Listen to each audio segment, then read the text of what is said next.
Hello guys, good morning. Ito na yung sinasabi ko guys sa inyo, no?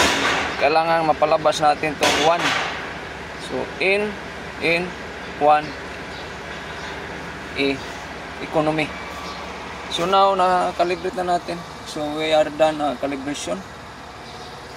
This all the report is here. All the measurement is here. This is the piece 1 guys. All the report is here. Then next, this is the piece 2. All the measurement is here. We need to look all the measurement here, because this is the report of our calibration measurement. See, all the measurement, as long as our measurement is applicable, it will be calibrated. If not applicable, it will not calibrate guys. The gear is blockage. So now, meaning to see our everything is good. Now this is the piece 3. Piece 3 guys. It's very small. Clutch engagement point sliding calibration process 22.5 mm. Clutch engagement point sliding minimum value is 21. So clutch engagement point sliding maximum value is 30. And the clutch point sliding current value is 22.5 mm. So now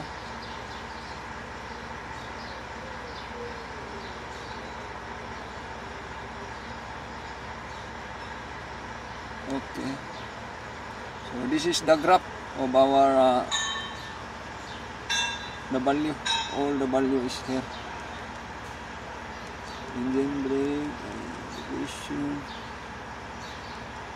this 1, this 2, this the graph guys.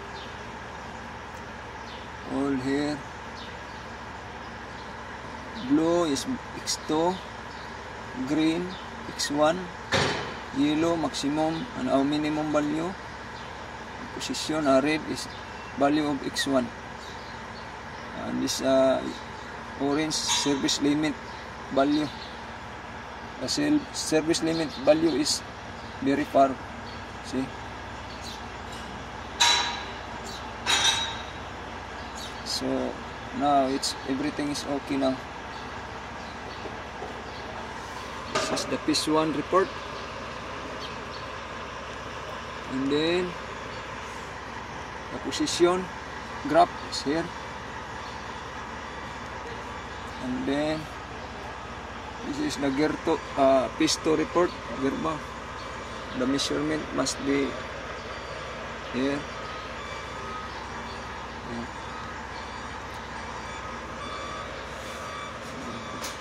All the positions, cylinder are in neutral position. Maximum value is 25. Cylinder are in 1 maximum value. Reverse gear is 10 mm. Neutral position is 19.5.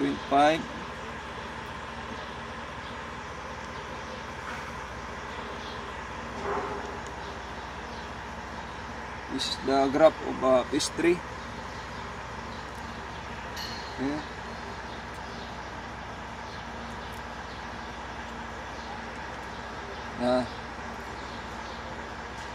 Okay. So now we are going to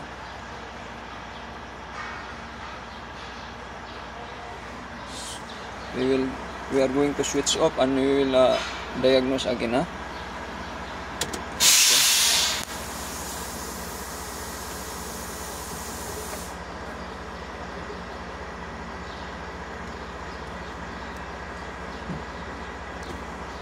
It should be the in and in one should be still remain when we key on. Take a look.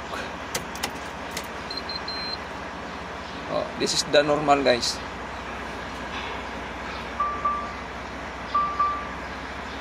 Now we need to diagnose again all system scan. Okay. Scan. Okay.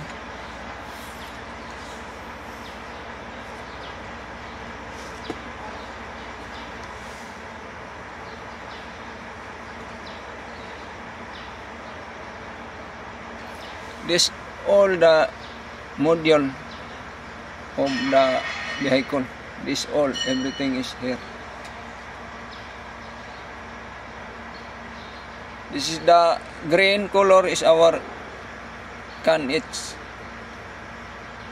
and the blue color is our CAN high. Communication net, CAN net 2 and CAN net 3.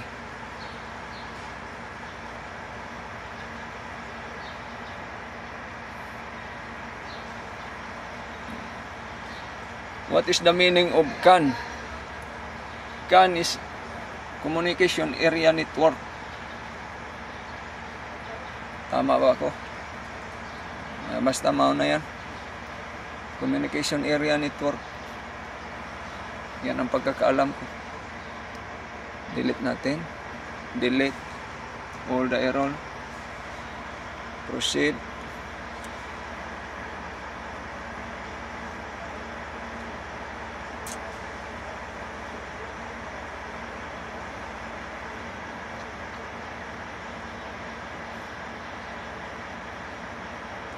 By the way guys, pangalawang araw ko na ngayon ginagawa ito.